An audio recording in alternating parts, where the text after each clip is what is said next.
Welcome to It's Shade Shade in the City. I'm your girl Treese. It's Nose. And today, y'all, we are here to get into our recap of The Love That Happens After the Lockup. It is season 6, episode 5. If you have not, I'm sorry, what is the title of this one? I had it, y'all. Give me a second. It's on my notes, which I just closed. I apologize. Oh, it's something about a gangster Prince Charming. That's what it is. A gangster Prince Charming. So yeah, thank y'all. If you have not already, and happy Easter, because it is still Easter right now, because it's, Sunday night. Hope you all enjoyed your holiday if you celebrate. If you haven't already, guys, do me a favor, LAL Shade Squad, hit that like button for me. And a subscribe button. And y'all, let's jump right into it. And yeah, it's a lot to get into because Ashley is a whole fool and I got them this time. Yeah, let's get shady.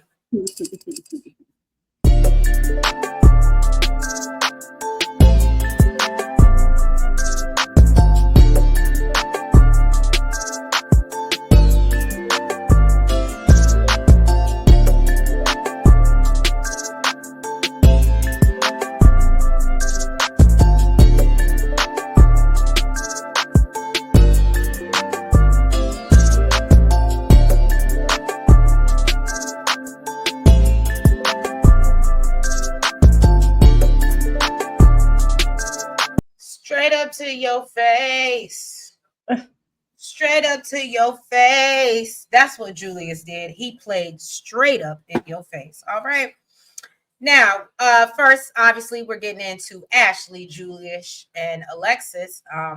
Ashley, we know, has been waiting at the hotel. It's her birthday weekend. She's excited about meeting Julius and feels like that he is her gangster Prince Charming, hence the title, right? So she tells him how sexy he is in person. And Julius, and I mean, I ain't gonna hold you, but Julius says that, you know what, Ashley looks a lot different in person, and she's very animated and over the top. So then she's like, you know what, I want to go swimming. Let's go swimming. And he's like, I can't be in the water. I just can't be in the water. I'm too fine. He can't swim. He gets me. He can't be in the water because he think he too fine. But he says Ashley is doing too much. Go back home all wet and smelling like chlorine. He got to still go back home, and that's good point. That would mess up your whole little right. Exactly. And plus he did tell Alexis he was only going to be gone for what he said. Exactly. In the pool and all that stuff is time consuming. Look at Nels helping Julius out. Go ahead. Whoever thought he's a big liar. Shoot, he know what needs to be done. So he said that, Alexis is up here, okay, and that Ashley is down there, all right.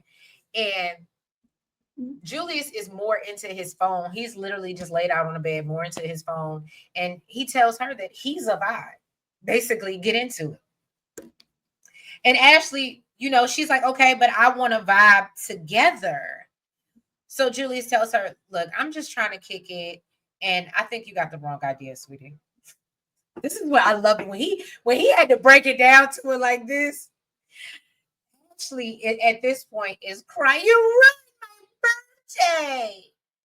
And so, she's like, I feel like you're acting funny. And production asks Julius, so then she runs out. And so production is like, are you gonna follow? And he's like, nah. In the words of Juke, that's not what this is. Okay. This ain't that. This ain't that. He tells her that she built a fantasy in her head off some jail stuff.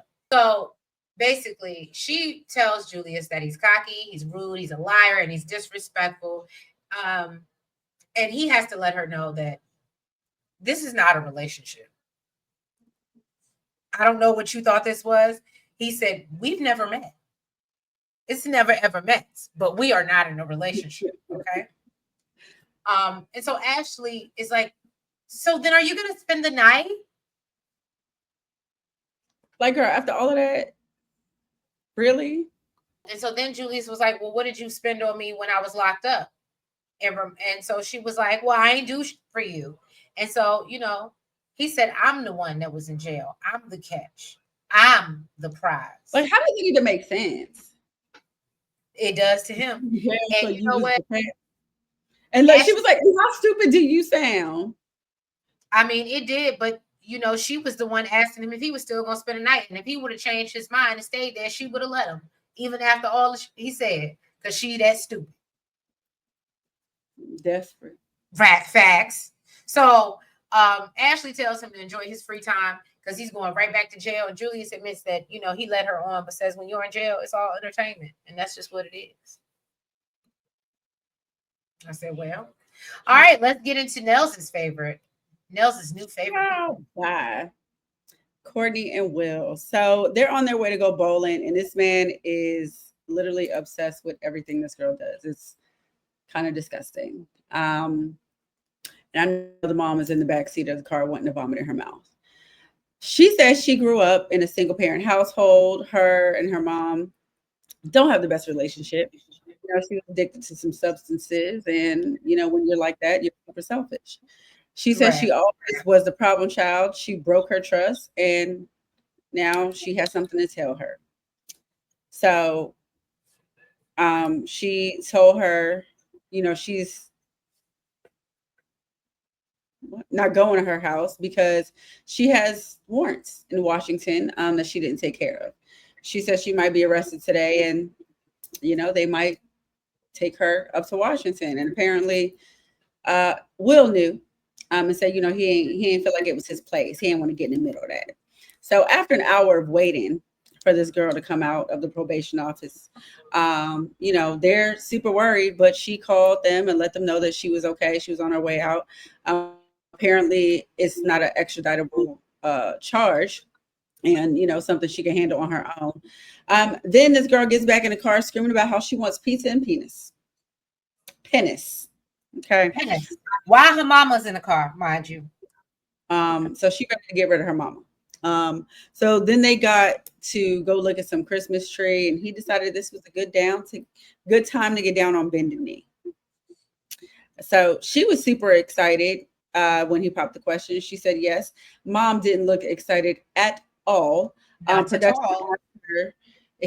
asked her if And I feel bad for the mom because I mean, yes, she wants peen, but I feel like they could have at least maybe, well, no, I guess they could, because the problem is she wants to have a conversation with her daughter, and it sounds like she's leaving the next day or the next morning or something like that. And so she really doesn't have an opportunity to try to talk some sense into her.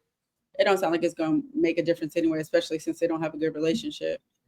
But production asked Courtney if this is who she's meant to be with for the rest of her life, and she said, "We'll see. I'm open-minded." Said, oh, okay, well, You know, I'm here for the optimism and positivity of it all. I guess that's how it works. All right, let's get into Nels' other favorite. I just got all her favorites this episode. Here is Quiana, her wig, and Damoderick. So Quiana is getting ready to go to this barbecue at Damoderick's daddy's house. Now she's hoping that he's gonna be released today. Because you know she's been up there so many times. And so he is released, and they're both overjoyed that they can move on at this point. So they're getting ready to go to the daddy's house. He's hopeful that, you know, his boys is going to show up. Quiana doesn't want to deal with his sister or his baby mama, Juela. All right. And Damoderick, when he gets to the barbecue, it looks like he's greeted by his dad, his family, and friends. It looks real fun.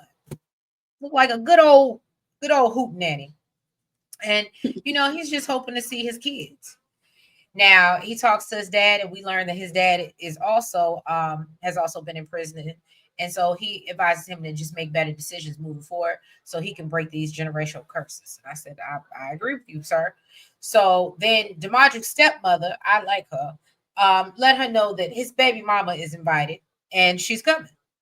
Okay, or I think she let Quiana know. So Quiana has an issue with this because she thought the kids were coming and that the baby mama was just supposed to be the Uber driver. Mm-hmm. Now, Juela shows up with Damoderick's boys. Only two of them, though. Remember, they got 3 kids, and it looks like she left the youngest one at home, which he hasn't seen since he was like 2 months old. And don't get me wrong, Juela, she was given a little something. I think she was giving more than What, Quiana. what she said? What she said? She said she was gonna get spicy. Yeah, she said she was gonna Yeah, get a little spicy. Okay. she was giving spice trees. Maybe Spice Girl, but yeah, it was Spice. What? So even the stepmom is getting on her, Quiana, about, or I'm sorry, about Juela, about not bringing the other baby. And so, she said that Juela uses the excuse of the baby's with her mom. And so he's just like, all right, don't worry about it, let it go. And she does admit that, look, I am hurt that they're in a relationship. That's my baby daddy. I want to be with him. She said, I want my family back. So then Quiana comes by, she got an attitude, and Damoderick's like, yo, calm down, you're doing too much. And so then he actually starts to get a little bit pissed off because, yeah, Quiana is doing the most. She just walk around saying stuff, and she's the type of girl to walk around, say stuff, and then be mad Like, when you snatch her up. like you prepared me for this. What? Like, I mean, like you prepared me for this. Like, did you not expect me to be mad? No, I know she can be mad, and she can, but I don't know. I guess that passive aggressive and energy and you, because like you said, you could feel the tension. That at a certain point, you can only say so much before I want to snatch you up. But I applaud Juela for just being calm and looking like the one that got some sense, even though she's stupid too, because she still want to be with this man. So then Magic rolls up on her and it's like, look, why is this a problem? And Quiana wants to know why she's there and why she's staying. And Damoderick explains that this is daddy's house. And, Juela really was not bothering Quiana or him, and tells her, so basically she needs to shut up. And I said, well, there you have it. Okay. Well, come in too hard trying to fight for what's but here's my thing. If it's yours, it's yours. When you come in doing that, you look crazy and insecure. You should have just stood up, stood by his side. My man, my man, my man. She could have came over and talked to him, talked about the kid. I mean, it's different when you found out your man was the one that invited her, and this is the girl he cheated on you with. Okay. Nels has points sometimes. Okay. It'd be different if she just showed up and never left. Come to find out, it's my man that knows how I feel about this girl, invited her, and didn't give me a heads up that you did so. Clearly, your family got more respect for me. So, I mean, Anyway, sometimes he has points. So next up is Brooke and JK. Just kidding. That's funny. So we know that his mom told this girl to go in and check on her son. Her scary ass refuses to. She said there's a whole bunch of people in there. I mean, well, duh. There's a bunch of criminals, right? Right. Okay. Anyway, 3 hours after that, after talking about how she was tired of waiting, 3 hours after that, he finally came out. He said he got his curfew extended by 2 hours, and she's hoping that he, spends it all on her. So he wants to go by to see his grandmother, and she wants to go see the boys, and they're like an hour away in between. So he basically said, his grandmother is, not going to be here too much longer, and I got the rest of my life to see your boys. So then they pulled up to her trailer. Would you be really that pissed off? Huh? Would you be that mad?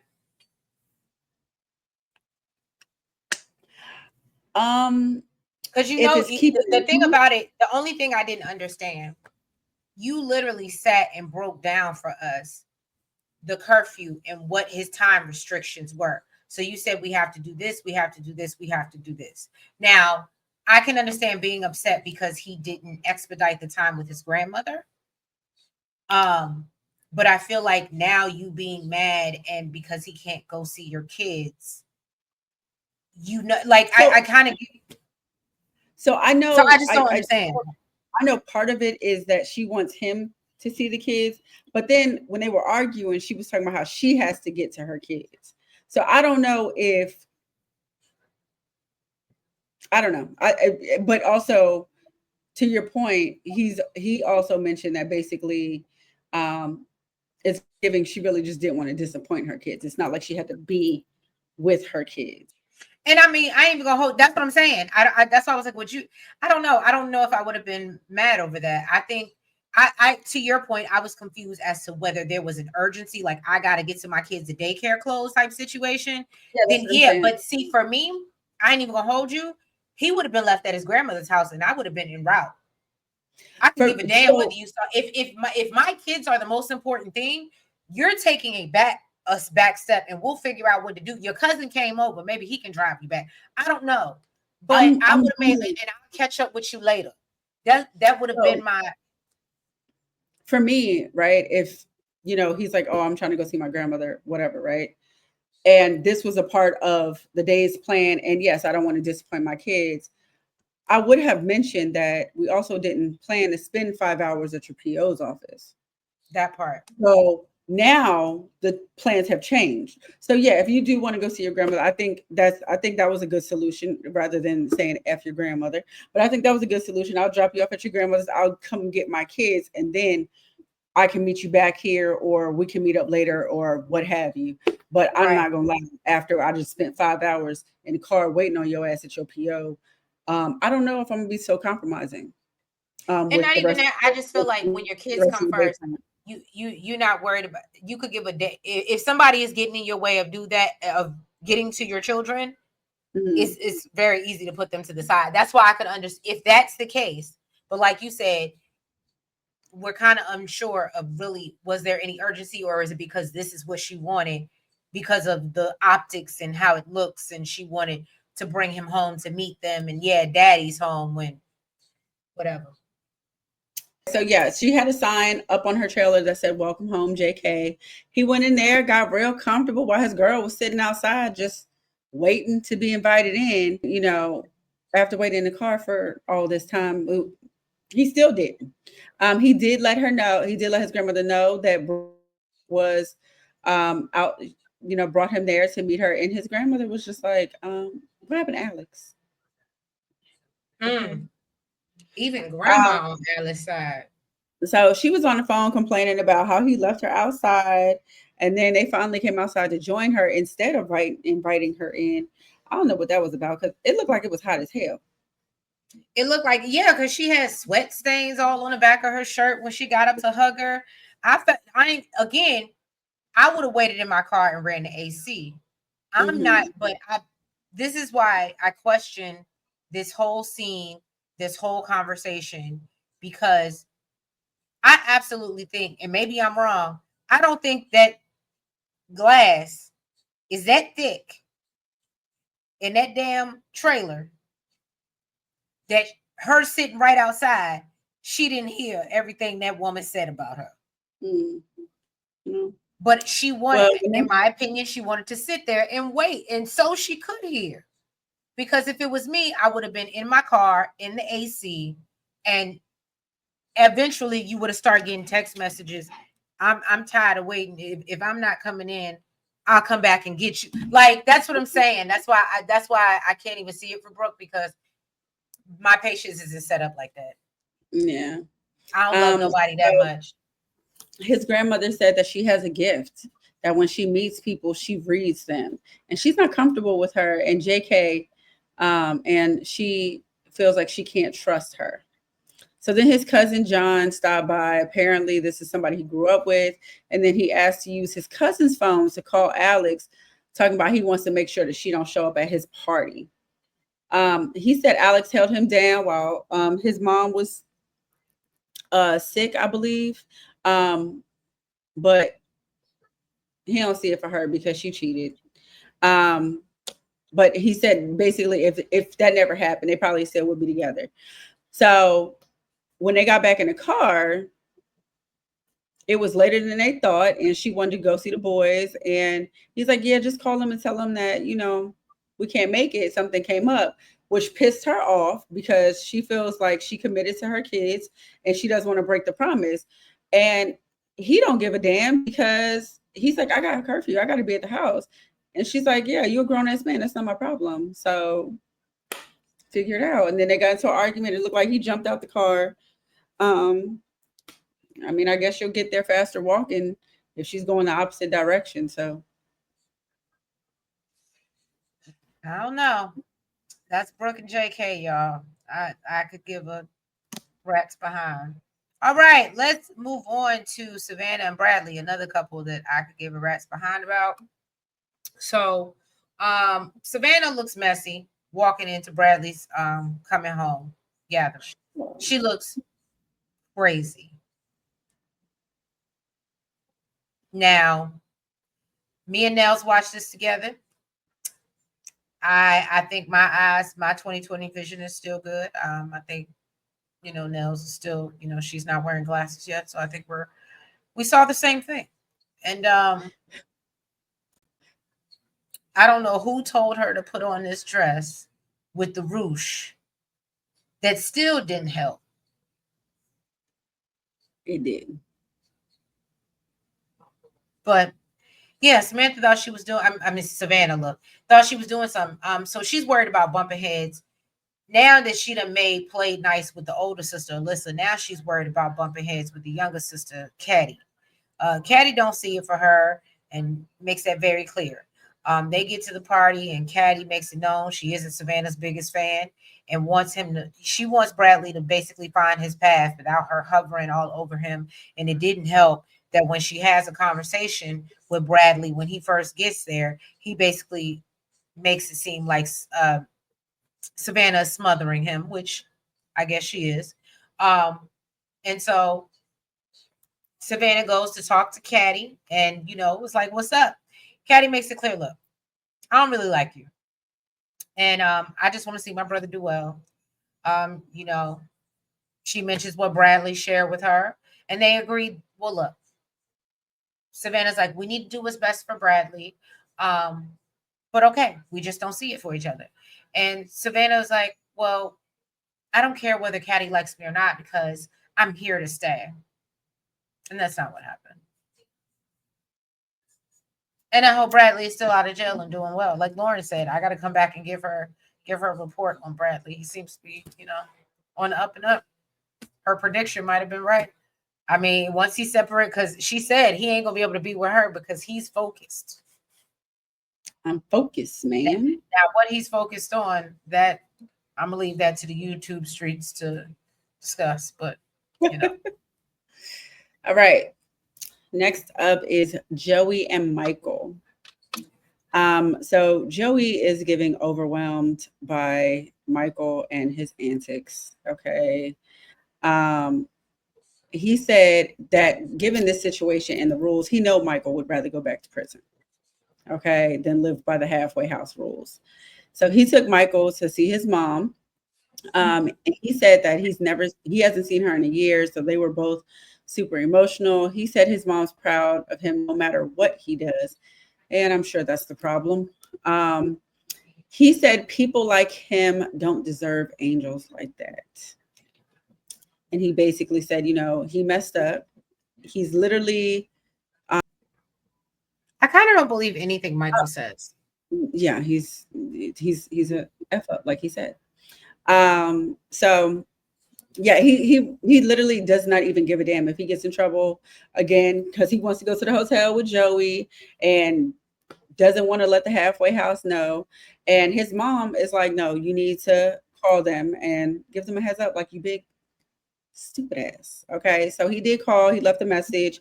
Although Joey said that he would be disappointed if he couldn't stay. Because he's been waiting for so long, but he don't want to help him break the rules either. They left and got back in the car. Michael feels like there's a lot of pressure on him from everybody. He did get the approval when they got to the hotel. No, I'm sorry. He hasn't got the approval. And Joey basically said that he doesn't want to parent him, but eventually he did end up getting the green light to go to the hotel. When they got back to the room, Michael said that he had to go back to the halfway house, which I was kind of confused about. I don't know why I guess he had to sign in. I don't know. He said he had to check in with the halfway house so they don't give him a violation for breaking curfew. I guess by letting I think it's more of a way of like, I don't know how it works by any means, but I think it's more of a way of like checking in before he, I guess, is supposed to go out to make sure that he like to visually see him, make sure he's sober and of sound mind. Does that make sense? And then because he has to come, huh? I can't FaceTime. No, I think that's why they want to physically see you in front of you and be like, oh, you good. Make sure you understand you got to be back at this time, because more than likely they're probably going to piss test him or something the next morning when he comes back. So yeah, I think it's more of a confirmation for them to make sure and make sure that you understand that, yeah, by you going out, yeah, it's probably going to put a red flag on you. You just got here. Yeah, probably going to, and he probably has a certain time he has to get back too in the morning. I bet you. Well, then he said he thinks it's a lot for Joey and he feels like they love each other in different ways. Sir, don't be coming home messing with Joey's heart, playing with Joey's heart, because he been holding your little nasty hoe ass down this whole time. That's why I said I can't even feel sorry for Joey anymore, because I mean, nasty little self. He is nasty. All right, y'all. So that was it for this episode of The Love That Happens After the Lockup. Yeah, season 6, episode 5. If you guys haven't already, please make sure you hit that like button. Make sure you comment. Make sure that you guys subscribe. And hit the notification bell. And make sure you're following us on all the platforms. That's the TikTok, Blue Sky, IG, and the Facebook. And yeah, y'all, we will catch you next week for another round of foolishness. And I actually feel like y'all know how Love After Lockup do. Hopefully they don't drag us with like 50 episodes before season, 7. But I feel like we might be in a couple weeks be coming to a close, because they usually don't go past 8 episodes before they give us a break. But I don't know. But anyway, yeah, y'all drop in the comments. Let us know what you think. Y'all have a great week. Be blessed. Happy Easter Monday to all of y'all who celebrate. Ciao.